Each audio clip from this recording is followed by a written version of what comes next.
An excerpt from the book Jesus of Nazareth, Volume 2, Pope Benedict XVI.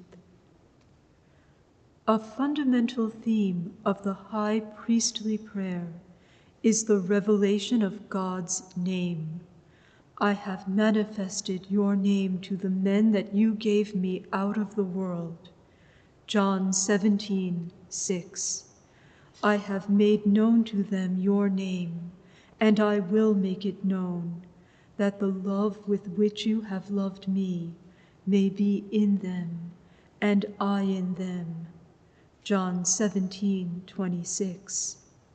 With these words, Jesus clearly presents himself as the new Moses, who brings to completion what began with Moses at the burning bush.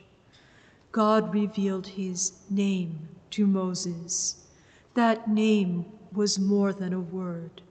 It meant that God allowed himself to be invoked, that he had entered into communion with Israel. So in the course of Israel's faith history, it became ever clearer that the name of God meant his immanence, his presence in the midst of men, in which he is entirely there, while at the same time infinitely surpassing everything human, everything to do with this world. God's name means God present among men. It is said of the temple in Jerusalem that God made his name dwell there. Deuteronomy 12:11. Israel would never have dared to say simply, God lives there. Israel knew that God is infinitely great, that he surpasses and embraces the whole world, and yet he was truly present, he himself. That is what is meant by saying, he made his name dwell there. He is truly present, yet always remains infinitely greater and beyond our reach. God's name is God himself, insofar as he gives himself to us. However certain we are of his closeness, and however much we rejoice over it, he always remains infinitely greater. This is the understanding of God's name that lies behind Jesus' words.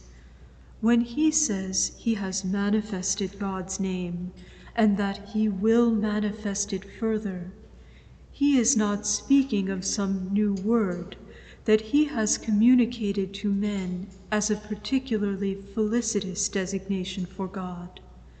The revelation of the name is a new mode of God's presence among men, a radically new way in which God makes his home with them. In Jesus, God gives himself entirely into the world of mankind. Whoever sees Jesus sees the Father. If we may say that God's immanence in the Old Testament was effected in the form of the Word and in the form of liturgical celebration, that immanence has now become ontological. In Jesus, God has truly become man. God has entered our very being.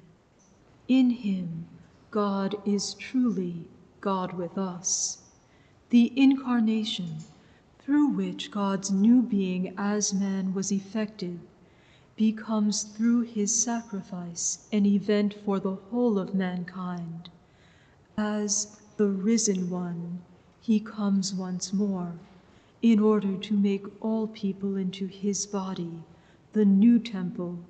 The manifestation of the name is meant to ensure that the love with which you have loved me may be in them, and I in them. It is aimed at the transformation of the whole of creation, so that it may become, in a completely new way, God's true dwelling place in union with Christ. At the beginning of Christianity, Circles influenced by Judaism developed a special name Christology.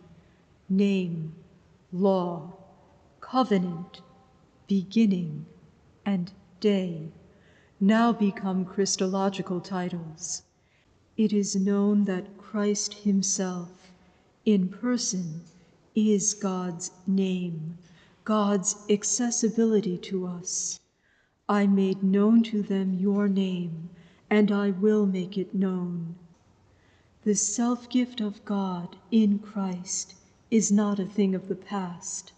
I will make it known.